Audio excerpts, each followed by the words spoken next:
the situation with Luka Doncic and the Dallas Mavericks. So let's start with the Dallas angle to this, because that is it hurts you to talk about the Lakers succeeding. So let's talk about the Mavericks failing first. And can we just say for the Mavericks, they have had a no good, very bad week. And terrible, horrible, no terrible, good, very horrible. bad week. Thank you for the clarification. Terrible, horrible, no good, very bad week. But it started with promise. The Dallas Mavericks extolled their revenge on the defending champion Boston Celtics at home and on the road for them. Celtics were at home. They get a win, shorthanded. Things are looking up. And then, Henry, the terrible, horrible, no good, very bad week begins. Back to you. So the terrible, horrible, no good, very bad week started off fantastic. That first quarter, first half from Anthony Davis, Saturday's game against the Houston Rockets. Yep. 24 points, 13 rebounds, 4 assists, and 2 blocks.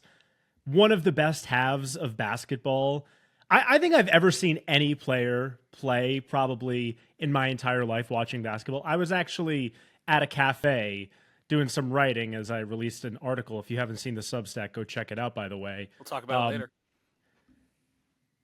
I was in awe the whole time. Like, I think people in the cafe were looking at me because I was just staring with such intent on the game. I'm like, we forget Anthony Davis can do this shit. Like, Anthony Davis, he has the talent where no matter who is on the court, he can look like the best player. He can. He really can. It could be Nikola Jokic. It could be Jason Tatum. It could be it's not. It's usually not Jokic. Jokic kind of eats his lunch. But it can be.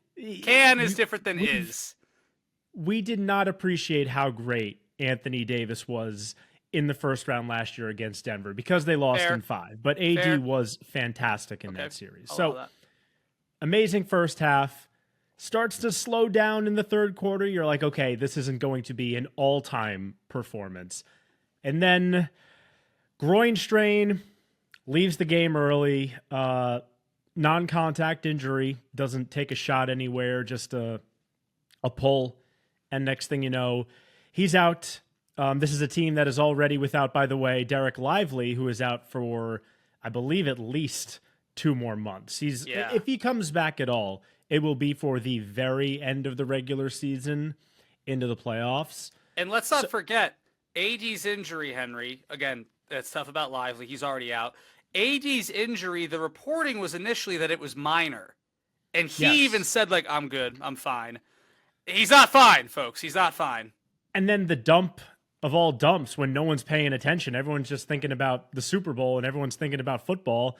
Anthony Davis is going to miss a month.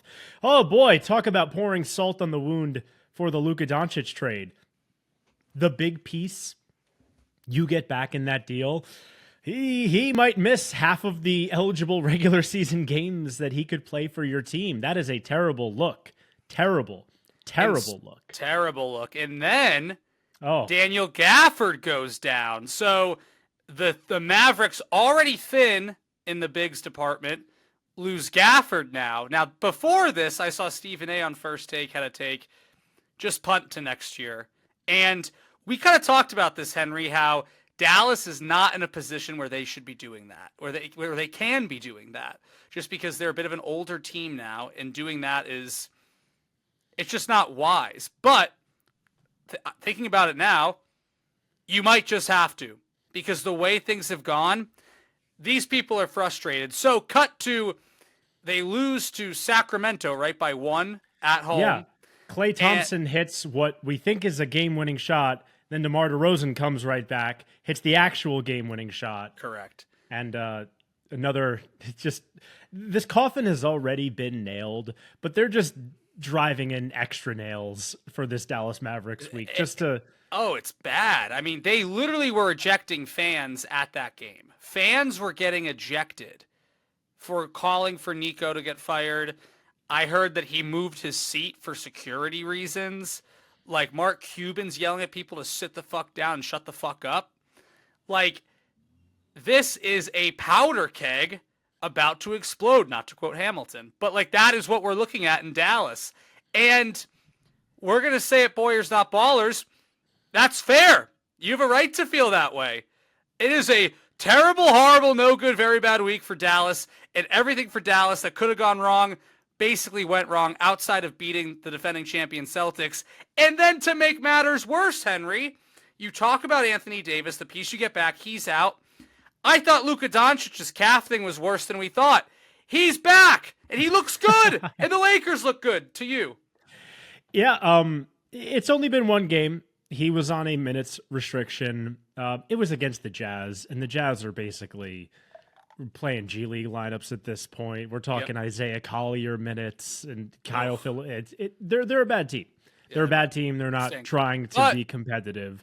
But in the minutes that he played, he was 5 for 14 from the field, but made a couple of holy shit, wow passes that really only probably 3 guys in the NBA right now have the ability to make, one of whom is his teammate, LeBron James.